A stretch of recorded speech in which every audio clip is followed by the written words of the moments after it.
Hey everyone, I'm Grace Waller, the Marketing Project Manager at NMI, and I'm joined here today by Jen Sherman, NMI's SVP of Product. We're excited to be back with another fireside chat, and today we're going to talk about how NMI is fueling the recovery of COVID. Before we dive into that, Jen, it'd be great if you could tell the audience a little bit about yourself, maybe shed some light on your background, or even a fun fact about how you're adjusting to working from home, or how you've spent your time during quarantine. Well, I have been in product management for over 20 years. I've been at NMI for a little over a year. Prior to NMI, my background was not in payments, but in omni-channel experiences. So what I bring to the table in the payments world is an expertise and perhaps more importantly, a curiosity about how to create great customer and merchant experiences across both the card present and the card not present world. As for shutdown, I feel like I'm like a lot of people you knew. I grew myself a sourdough starter. I've been baking a loaf of bread every weekend. Of course, that put me at risk of becoming loaf-shaped myself, so I took up running. And then this spring, I started growing a container vegetable garden on my balcony. Most recently, the hobby I've been most excited about has been infusing liqueurs at home. So my kitchen has been taken over with mason jars full of booze and fruit. I have a vodka and raspberries. I've got pineapples and rum. I might add some jalapeno to that. I've got apples and brandy and all sorts of other experiments. Thanks, Jen. I always love hearing about all the new projects that you're working on. Now, out of curiosity, what's been your favorite mix so far? Ooh. You know, my favorite so far has been a French fortified orange wine. I took 2 bottles of wine, like a cup of vodka, some sugar, and just chopped up whole oranges. I think I got fancy this time and put in like a cinnamon stick and a vanilla bean. And then after about a month, you have the ultimate summer beverage that you can have like on the rocks or with a little bit of soda in the afternoon. It's just lovely. So what I'm hearing is that once more restrictions have been lifted, you'll be hosting the happy hours. Oh my goodness, absolutely. Awesome. All right, let's dive in. So with states slowly opening back up and getting acquainted with new ways of doing business, what are some trends that you're seeing across our partner base and merchants? Sure. I mean, I think it's not surprising that card not present transactions have held strong over the last few months. I think what I'm most pleased to see is that card present verticals are starting to make their comeback, and we're seeing a resurgence in a few areas that we can talk about. First is parking, which makes sense to me as people are starting to leave their homes and go back to work and get back to errands. They're choosing the safety of their own cars, which is going to drive parking revenue. We're also similarly seeing growth in auto service vehicles. My own car right now is sitting in my garage with a dead battery after months of not using it, so I will be contributing to that uptick soon.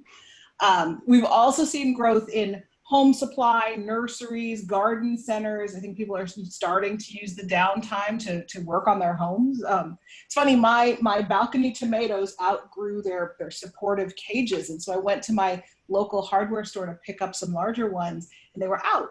And I asked the clerk when she was expecting to get more, and she said, "Oh, honey, everyone in Chicago is growing tomatoes on their balcony right now. There are no more cages." So if anyone has a lead on some large-sized tomato cages, I would love to hear about it.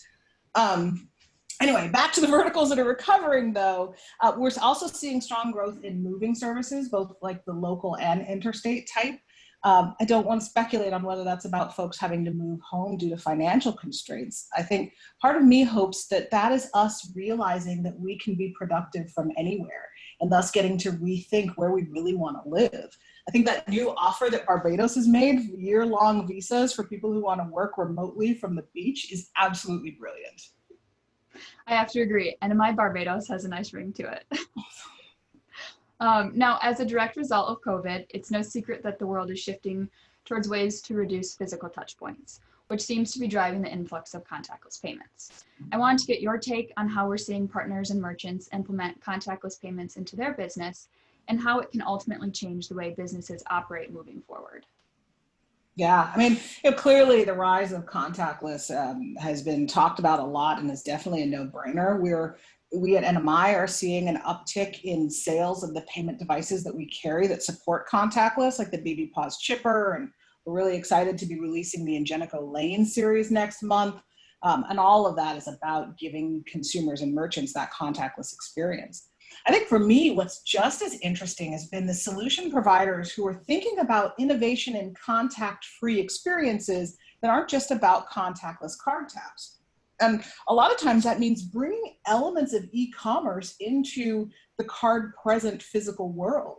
And I actually think that that distinction of card present and card not present might go away from a consumer experience perspective. So some examples I've been thinking of, I love what Instant Systems is doing in Sweden. They're a vending and kiosk provider, and so they have lots of really cool solutions in that space. But what they've been developing lately are pressure pads to put on your shelves so that you can auto-populate a customer's online cart as they take the item off the shelf.